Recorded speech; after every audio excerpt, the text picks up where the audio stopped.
आणि आपल्या सोबत आहेत अत्यंत सुंदर असं व्यक्तिमत्व सन्माननीय देसले नाना.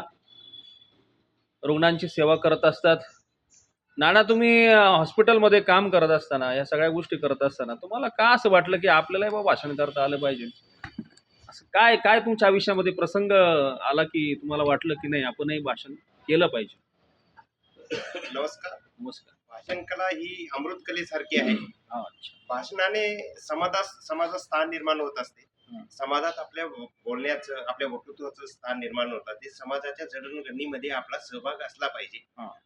यासाठी भाषण कला पाहिजे.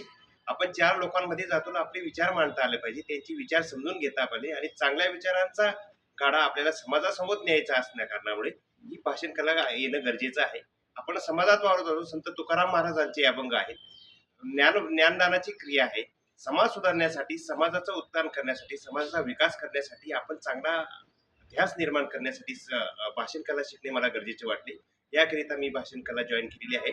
सन्माननीय सरांच्या मार्गदर्शनाखाली मी चांगल्यापैकी वक्तृत्व करण्यास सुरुवात केलेली आहे. अजून भविष्यात अजून चांगले वक्तृत्व करण्याचा प्रयत्न मी माझ्या परीने करतो आहे. सरांनी दिलेल्या योगदानाबद्दल त्यांचे आभार मानतो आणि थांबतो. धन्यवाद.